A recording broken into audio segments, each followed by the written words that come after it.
Hello, everyone. So, Happy New Year. This is my first recording or first live for 2024. And this being the start of the year, I know that many people are thinking about what they can put in place for their interior journey this year, right? I mean, start of the year, we tend to kind of try and figure some stuff out.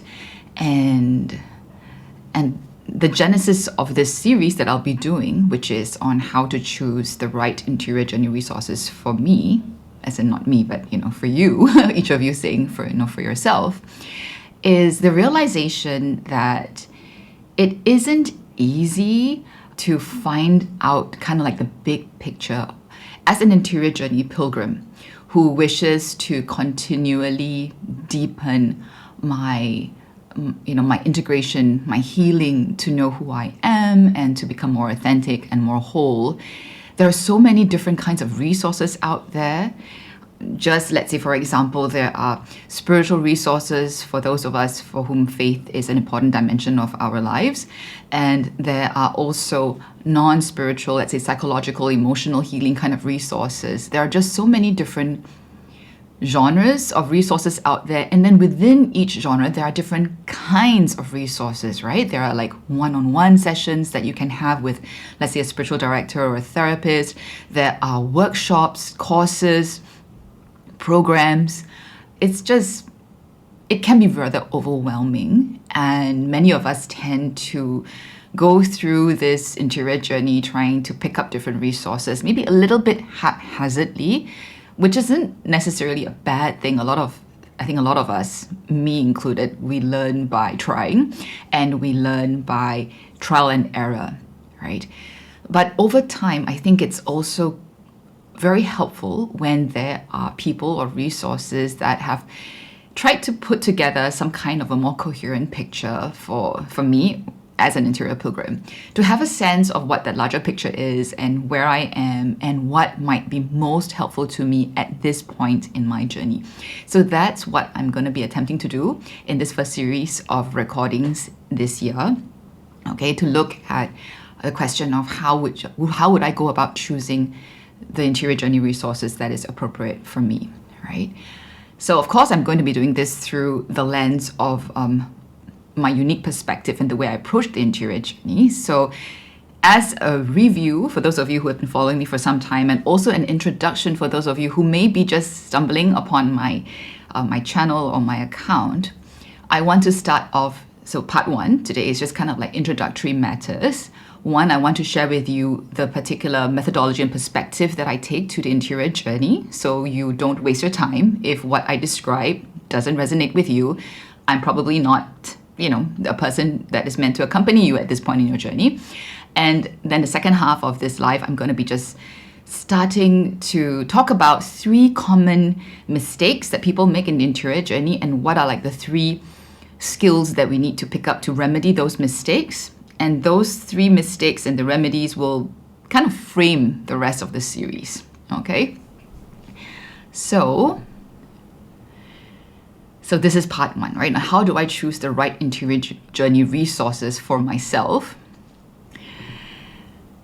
So let's begin by defining what I mean when I talk about the interior journey, because the interior journey is, it's a term. As with all terms, different people could mean different things when they're talking about the interior journey. So when I speak about the interior journey, I often mean the integrated interior journey, okay? The integrated interior journey, as described thus, all right, in a definition that I try to provide, is so you want to know with greater clarity who you are and how to live, how to choose and respond from who you are authentically, unapologetically, with integrity, confidence, and compassion. Okay, so for me, this is the driving force of the integrated interior journey. I want to know more deeply who I am and to be able to live authentically from who I am, hopefully as someone who is compassionate and truthful and real, and not just living life as a series of defensive reactions, coping mechanisms, trauma responses, right? I want to be able to live on the firm ground of a solid core identity of who I am. Okay. And the second part of this, when I talk about the integrated interior journey of becoming myself or becoming yourself, is this being myself is not just it's not just an exercise in being absorbed in who I am. It's this desire to know who I am also comes from my desire to be a blessing, right, to others in my response to being loved first. So when I talk about the interior integrated journey, it's also for people who wish to know the unique path and work that your life is meant to bless the world with, right? That there is no other person that's going to be quite exactly the way you are, with a unique mix of everything, of gifts and shadows, experiences, skills, and even brokenness that you have. And somehow through all of that, you as you uniquely are, will be meant or is meant to bear fruit, okay, as you become more fully who you are in God. So there's a term from the tradition that I come from, I'm Catholic, which is called personal vocation. It is a calling that's unique to each of us, a calling that which clues the clues of the calling is buried within who we are. So it's a discovering of who we are and becoming more able to be who we are. Now, the problem when we don't make the interior journey is all these seeds could be buried within us and remain buried with us under layers and layers of fear and anxiety and insecurity because of the trauma that we may have experienced, the brokenness in our lives. And the interior journey is really a journey into freedom of being liberated by God. So I underline there who you are in God. I want to emphasize, right, the fullness of who you are in God, because this is also a very key part of my approach. There are many different approaches to becoming who you are, and not all of them may have this dimension of faith or God in it. I just want to be upfront about this because I know that because of the complexity of, the world and complexity of faith, many of us have been hurt by religion or spirituality, and we have attached very diverse and different kinds of emotions and experiences to even the word God. When I started doing this work, when I started talking about putting up my podcast, Becoming Me, I had tried variously to think and pray about how can I do this in a way that's more inclusive and isn't too overtly religious, precisely because I know there are so many things that that can obscure what I'm trying to talk about. So even for me, in my own journey, as someone that began to know who God is within a particular faith tradition, my interior journey has consisted a lot of purification and healing and really change even in the way I understand what God means, who God is. So the way that I go about talking about the interior journey, I can't escape this dimension of being loved by God, because that is the way I have experienced my journey. And so I think my journey in a sense would speak more to people who can identify with that dimension of it, that at least some part of you identify with and long for, still desire to be in relationship with God, even if you recognize that this relationship currently is maybe not very healthy, there's something about it that needs healing. Maybe you recognize you don't really quite know who God is. So that dimension of coming to know who I am truly in God also includes that journey of coming to know God who is more truly beyond the ways that God has been represented to us through those who passed our faith down to us, for example. Okay, that's not my area of specialty, but I just want to say that that is very much part of this larger integration journey that I'm talking about. So I often make references to that in my own life. So just as as a heads up, right? God is part of my journey, even though I would invite you to be open about what the term or the word God might mean, and that it may change. So the integrated interior journey, the way I speak about it also consists of different dimensions, and I have this graphic as one of my Instagram posts, I think from the past year, from 2023 actually. You see here 4 circles, kind of like overlapping circles, right? And one quadrant is contemplative prayer and living. So one quadrant, you have contemplative prayer and living. And then it overlaps with spiritual discernment. That's another quadrant. And then the third quadrant is emotional healing. And the fourth quadrant here is knowledge and understanding. So contemplative prayer and living, spiritual discernment, emotional healing, and knowledge and understanding.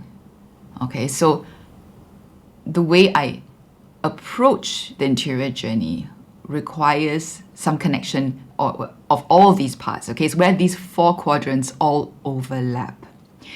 Now, my particular contribution in terms of my content, in terms of even my coaching, does not cover all 4 quadrants. This is huge, okay? I mean, they and deep. Each of these quadrants, you need to go deep.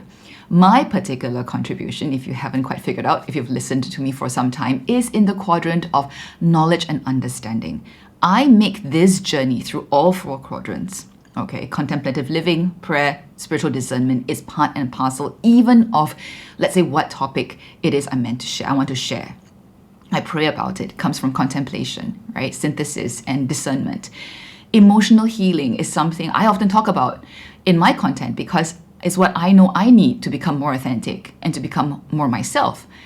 I am not the right person or the best person to facilitate emotional healing for people, but I enjoy and am able to articulate and share with you bits and pieces of what that journey is like, how it has benefited me, how it contributes to even the spiritual journey, how it contributes to interior journey, right? And I help to frame all these things, give words to them, and help you to kind of see, like even in the series that I'm currently embarking on, how they fit together. So I contribute through, hopefully, increasing your knowledge and understanding of the integrated interior journey.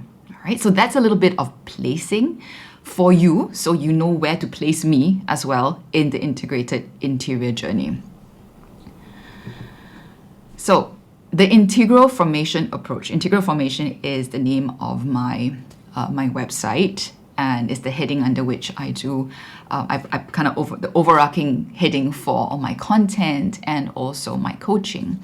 Integrō coming from the word integrated, right? So my particular approach through the journey, even as I am teaching or sharing and helping to help you develop your understanding, I just want you to know, I think it's important to locate myself in the larger field, and so that you can locate me in your context and in the larger field that you may be getting to know, so you can make that discernment and assessment whether I'm going to be helpful to you or not.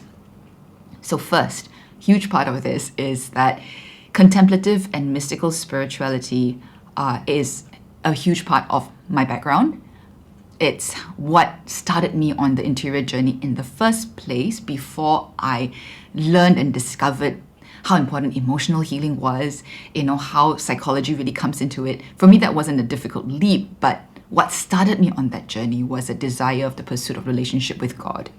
And the mystical contemplative dimension of spirituality is distinct from like the more doctrinal or liturgical or ecclesial dimensions of the faith, okay? So they're part of the one big picture, but this is a lot more.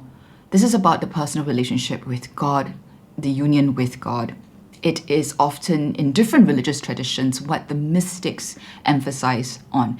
And for me, my experience is for the interior journey, and specifically interior journey, it is this dimension of any faith actually that helps us grow in relationship with ourselves and relationship with God. Okay, so my exposure and what has blessed me has come from my experiences, what I have learned through my tradition. So that maybe you will hear me share about this in my content. If you journey with me as a client, you will find that the exercises that I offer for your actual practice will often include sitting in silence or in prayer with God, however you experience God, but really as the loving God, and asking Him or sitting with Him, wrestling with God in that relationship as well of who you are. But God, in this sense, is meant to be a healing presence, a loving, unconditionally accepting presence. Okay, so often in the mystical and contemplative traditions of my faith, that is how God is encountered. So that's one part of my approach. A presupposition also that you may share that or want to discover that to be able to appreciate my approach. The second dimension, equally important really, is that to know who I am, to become who I am, is not just something about my spiritual life or my spiritual identity. It's about being fully, wholly human, and that being fully, wholly human consists of, let's say, physical parts of me, emotional parts of me, biological, mental, all these parts and other dimensions that need also to be developed, healed, and integrated.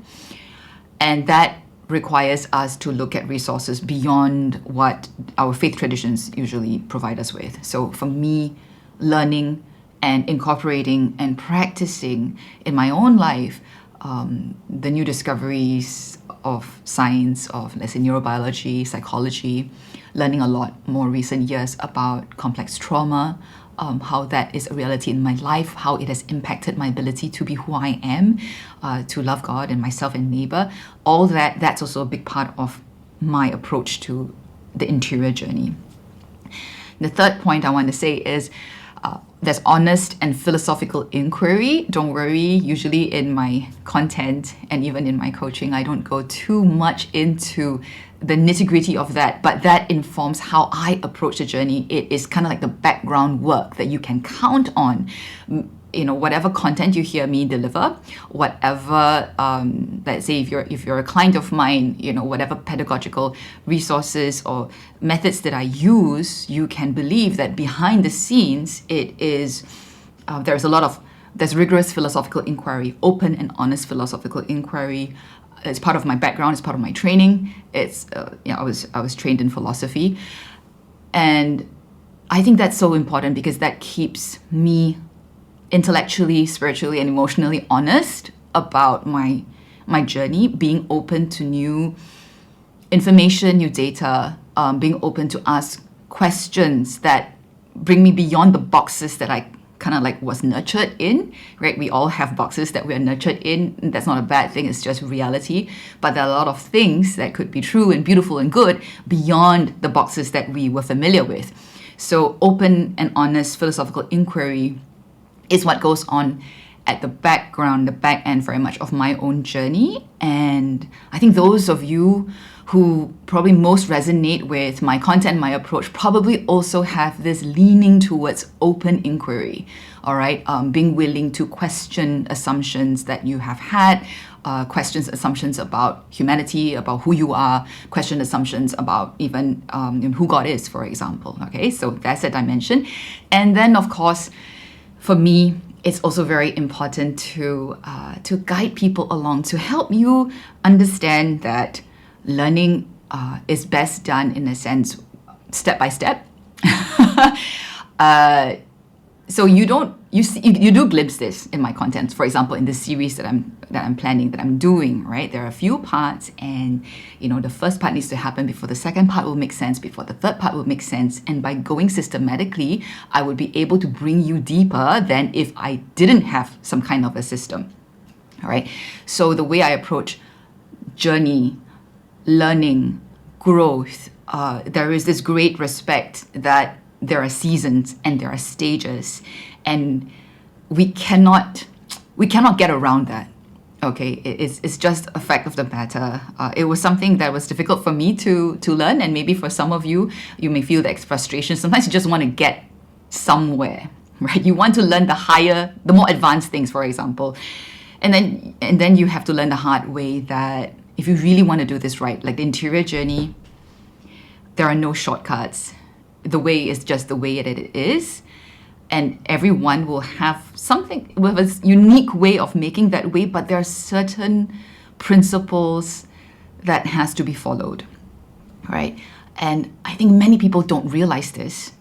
And because they don't realize this, they don't know how to honor that there are different seasons and stages. And so sometimes there's just, you go around in circles, or you stay too long in one place when you should be moving on, or you find a resource that other people are saying really, really good, like not helpful at all, because maybe it doesn't meet where you are. Maybe you need something more basic first to lay a good foundation for you to to benefit from this resource that other people are talking about. Or maybe this resource that everybody is talking about is already, you're beyond where this resource is helpful. So it's not going to feel helpful to you, even though it helps other people that you know, right? So these are some of the things that I hope to be talking about. So understanding that there's a system to growth and to learning, right? So I already mentioned this a little earlier, but I just want to self-disclose that so much of what I talk about pivots and is rooted around my relationship with God, which continues to heal, which continues to evolve, okay? But it is this relationship with God is fundamental to who I am. Grace is fundamental to who I am. So one big difference, for example, between how I would see the interior journey versus a purely secular dimension would be that everything is first grace, and grace is gift. So there's a very deep, how should I say, for me, the reality is I have experienced how helpless I am, and without grace, really, a lot of the big breakthroughs that I have made in my interior journey would not have happened. This is my experience. This informs how I see the interior journey, how I see the world. And so this is where I speak from, all right? So if you can't identify with this dimension of, God in whichever name perhaps you may know God in, but like I said, there's a higher power. And really for me, it's a personal God. Not just a nameless higher power, but a personal God. I just want to disclose that's how I speak about the faith dimension of the journey. And certainly if you want to work with me, not just like consume my content, which I think could be more open and more general, but if you are thinking of working with me, becoming a client, let's say in my Clarity interior journey, you would need to also be able to enter at least find familiar this way of talking about God as someone from whom I get my identity from, all right? Yeah, so if you can't wrap your head around that, or you're still for whatever reason maybe of your experience and encounter, you're just uncomfortable with God talk or faith talk, I respect that. I respect it a lot. There are many resources and other voices and people who can lead you into goodness and truth and compassion and authenticity, which may be a better fit that doesn't trigger you at this point in time, okay? So that's one dimension of, I think it's important for me to speak of. But at the same time, I also want to say, I know there are people who follow, their audiences, right? People who follow my content, for whom faith is clearly a very important part of your journey. Now, for you, if that's where you are, I just want to self-disclose that for me, I am moving towards relating to God beyond just the terms and the names in which I had learned in my tradition, okay? So to me, he's God beyond all names, and it's really, there is, in my Christian tradition, they say there are two ways of getting to know God. Getting a little bit technical here, cataphatic and apothetic, okay? Don't worry, they're Greek. But one way basically is the way of knowing, of light, of naming, of reason, what you can name about God. The second way is getting to know God through darkness, through letting go of what you thought you know about God, of being willing to be surprised. The second way is the one that has more associated with the mystical and contemplative dimension of the faith, and that's where I am more rooted in. Okay, so just trying to place myself so that you also can kind of like place me and maybe locate yourself where you are on the journey, and maybe learn something along the way. Maybe there's more about this journey than you had first initially thought. So what I'm going to share in general, and how I teach, etc., would be most helpful. Okay, so it can be helpful to many kinds of people, all right? But I just want to say, I think those who consistently, from what I've observed, from the feedback that I've gotten from those of you who follow me on my podcast or on Instagram, as well as the clients who have gone through my coaching journeys, those that get the most out of which I can actually provide and serve, right? The most, okay? So most helpful are one, those who value and desire to have really a healthy relationship with God and self. These two dimensions are very important. Not just my own relationship with self and authenticity, but also I wish to grow in intimacy with God, and I'm open to what that means, both of this together. And when understanding that how I show up in the world and my relationship with others flow from this relationship I have with myself and this relationship I have with God, which is kind of like both of them is one within the other, okay? It's one within the other. So first, there's that acceptance. It's like this is the perspective that we take to the interior journey, and there's really a desire to deepen relationship with yourself and with God, okay? And second, those of you who are ready to make the interior journey a real priority in your life. So this is just one of those things that I've been realizing. I've always had an inkling that where I can offer most is not really right at the beginning. It's kind of like at the deeper end, or a deeper end of the pool. A lot of times I share things that are more introductory because I know that's where we all need to begin, and that most people need to hear the introductory things, to begin the journey in earnest. So when it comes to my content that I share is a little broader, right? But I get more and more incisive, and really my contribution, you can say, where I am best able to serve when people have entered deeper waters. Okay, so I'm talking about this a little bit more because this series of sharing these few episodes on IG Live is also a lead up for those of you who have been following me and who are considering joining my Clarity Interior Journey, coaching journey, okay, for this year. So I will lead up to what I've decided about how to hold that container and why it is why it is that seems to be the best way to serve people within that coaching journey, okay? And it's a bit of a spoiler alert, but really it would only work, like you would not even really consider it when you hear a bit more about what that journey is like, unless you are already really ready to make the interior journey a real priority in your life. And in fact, it's not just at the start, you already laid some groundwork. So the next few episodes is meant to help you kind of like know what that bigger picture looks like, what's the groundwork that needs to be laid for you to really have a fruitful experience if you want to journey with me in clarity, right?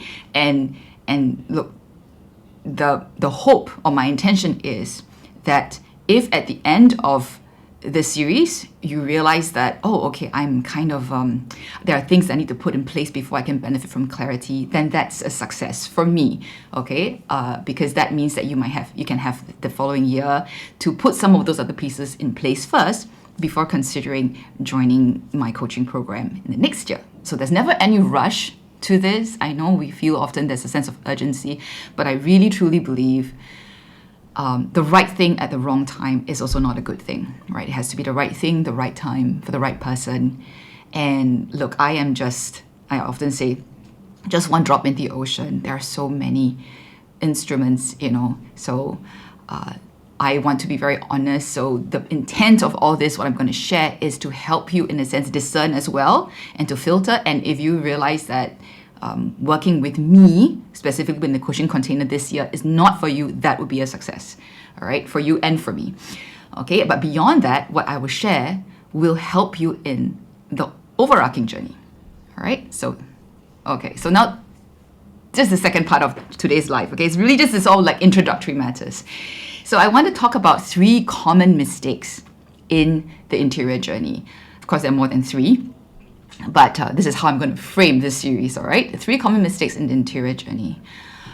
The first mistake I'm going to talk about is making the mistake of trying to squeeze the interior journey into your life as it is without making changes to make space for the interior journey.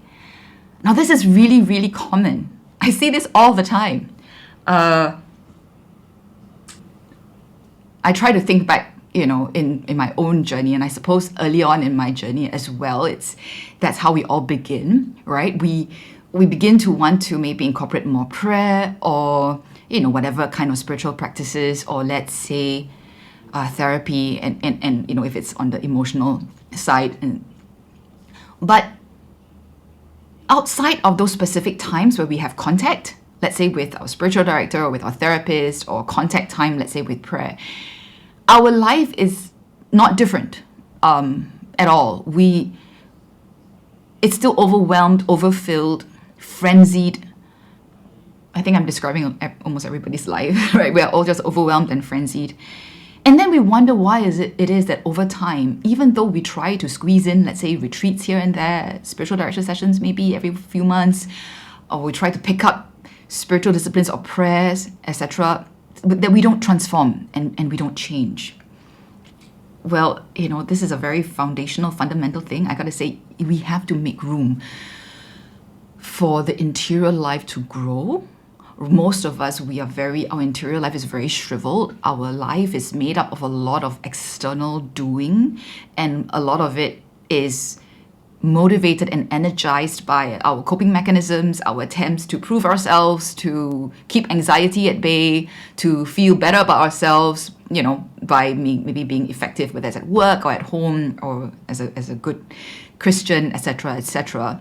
All of that does not feed the interior life. It does not help us build up our interior, our core self, or heal our core self. All right. And when our energy is all so consumed by what's happening on the external layer of our lives, we cannot make room. There's no space really for us to get to know ourselves. Just think of it. Those of you who, when you make a new friend, or you start a new relationship, maybe a new romantic relationship, or any kind of significant relationship. If you want that relationship to grow, you're going to have to make time for it. You take things off your plate and you prioritize this new relationship, right? You're going to have to spend time with this person. You're going to think about this person. When you're not spending time with this person, you're going to be wondering how you can spend time with this person, what this person likes, how you might get to maybe disclose more of yourself with this new person in your life. That takes time. And just think about one example, when young people, or maybe even not so young people, when you start a new relationship, they tend to kind of like drop off their social circles for a while. People don't see them for a while, right? And why? Because there's this new relationship that is trying to be birthed, and instinctively it's like the law of creation, like gestation. When a woman is pregnant with a child, you need to prioritize so many things for the growth of this new life, and a new relationship is like that. It's new life. You need to clear space so that life and energy and time can be given to this new life that is growing in you. And the interior journey, growing a new relationship with yourself, that's a new life. If you don't clear your plate, clear your life, right? Like make space, it's not going to be sustainable. Now this mistake is so common. I see it, like I said, all the time. And why people who are even very, very active trying to pick up new things about the spiritual journey, or all kinds of things, trying to live a better life, for example, trying to be a better person, they don't make space for that interior growth, and so they don't bear fruit. Okay, so that's the first mistake. The skill to learn to remedy that mistake would include how to intentionally carve out and prioritize the necessary space for interior work. Okay.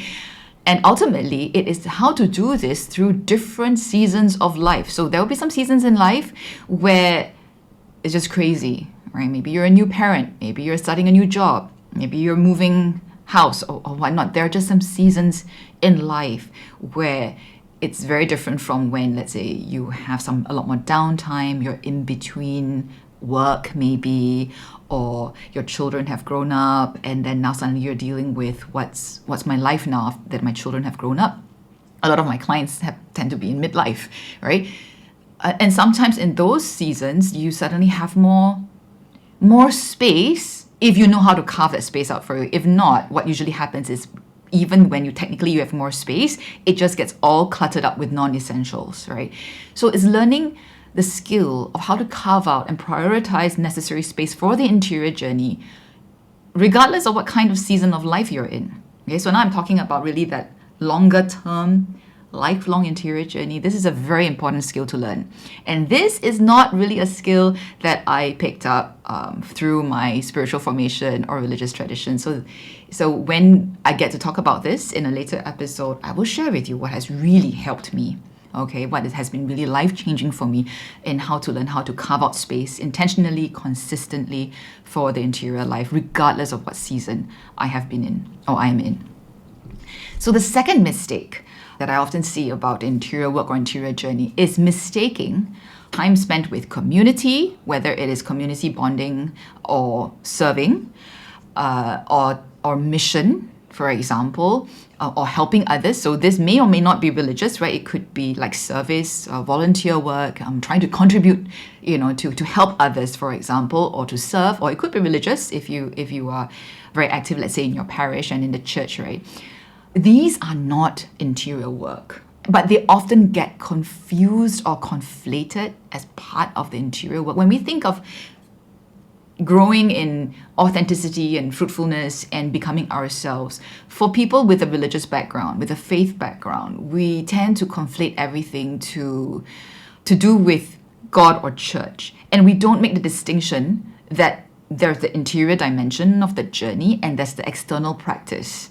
Okay, so when we don't make the distinction, we don't realize that these differences and that external practices, they only bear fruit when there's already an interior life in place. And the more mature and integrated the interior life is, the more fruit is born of our external works, our acts. Okay, and even let's say the religious practices that we may be involved in, whether it is worship or service, there's a huge difference when you have an interior life and then you're making the interior journey versus you're just engaged in all these practices because it's part of your tradition. Maybe, you were born into such a family and you were told this is an important part of who you are. And so you do these things, you can do these things very regularly, very devotedly with no interior life. It's possible. It's very possible. In fact, I think that's often what explains why there can be such a huge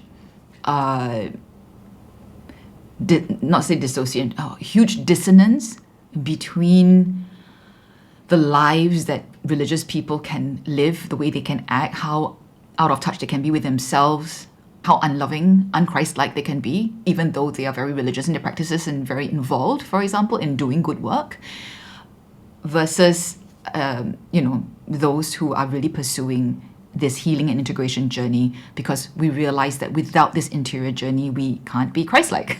It's part and parcel. It's hidden, right? So making the confusion between external versus interior work is another very common mistake. And I say this is very important because when you don't make the distinction and you fill up all your time that you think is let's say, parceled towards growing in faith or spirituality, you think that will help you become a more integrated person. And actually the things that you're doing or even formation that you're attending may not actually be helping you in your interior journey, well, that's a big problem, right? And you may not even realize it. So that's another mistake that we need to remedy, and we need to learn how to identify what actually the interior journey consists of, what contributes to the growth of our interior life versus what is meant to be the outpouring of our interior growth. Right? And when we know how to make this a distinction, and we learn to identify the season that we're currently in, what do we need to prioritize? That gives us a sense of what portion of our time to give interior work versus, let's say, mission or service. And this has to be dynamic in our life.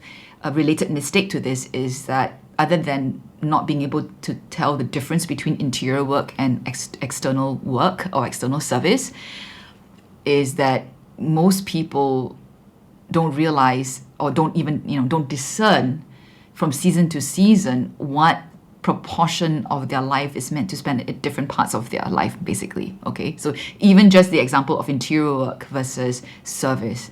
In some seasons, let's say seasons of sending, I've talked about the 4 different seasons of an interior life.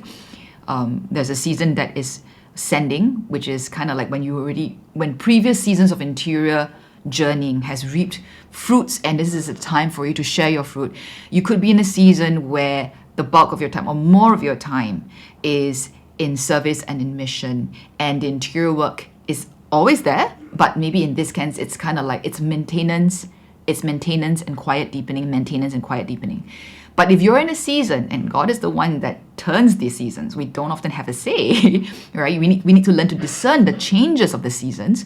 But when we're in a season where God wants to heal us a little more deeply, He's uncovering new things for healing, for example, you need to withdraw. It's like winter kind of thing. You need to take time out, like take a break, maybe even indefinitely sometimes from some of your commitments to external works and external service, and tend to that new life that God is trying to grow in you, or that healing He's trying to do in you.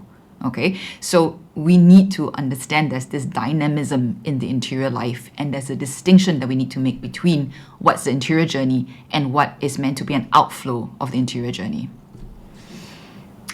Okay, so the third mistake of interior work that I'm talking about today is this has to do with stages, or knowing where you are and what will help you where you are. Okay. So the third mistake of interior work or the interior journey is often attempting to do higher order inner work before laying firm foundations, or conversely, this is like the opposite, or remaining in the shallows when it is time for you to go deeper. Okay, so again, it is attempting to do higher order kind of inner work, like more advanced interior work, before having the necessary foundations laid, or trying to stay in shallower waters with what you're familiar with, when you need to go into deeper waters to keep growing. So they sound like 2 different kinds of mistakes, but they're actually the same mistake, in the sense of not honoring where you actually are at in your journey, right? And so when you don't honor where you're at in your journey, when you don't realize where you're at, and then you can't honor that, it's going to be counterproductive. You can put in a lot of effort. You can make a lot of effort in trying to do inner work, and you will find, to your frustration, that you're not really growing, or sometimes you might even feel really discouraged, because it could even sometimes be harmful, right? So that's why knowing where you are, in some sense, not necessarily exactly where you are, we can also make the mistake of getting too obsessed with knowing exactly where I am. So this is where the interior work is sometimes so tricky. It's a general sense of where I am, but we don't have to worry too much, because this journey is one of grace as well. Okay, so there's always the sense of letting go at the same time, and surrender, and not knowing. It's a dance. Okay? It's complex. So you have no idea how difficult it is to try and articulate something so complex, but I hope I'm clear. Okay? At least some parts of this can make its way to your heart and to your mind, and illuminate the journey for you.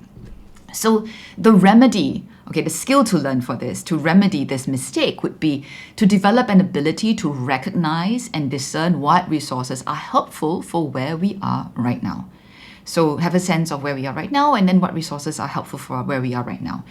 Now, I don't expect anyone to be able to do this on your own. I don't do this on my own. We can't. It's not meant to be done on our own.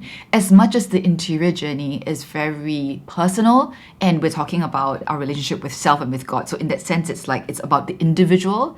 But truly, this is also a communal journey, in the sense that we need the help of others to make this journey. Okay, we're all connected, and we are meant to tap into the wisdom and the experience and the help of a huge network of people. For me, I would say even both dead and alive, right? I mean, through books and resources that have been written or shared by people who have gone before us, as well as those who in our current day are at the cutting edge of new discoveries and, new learning.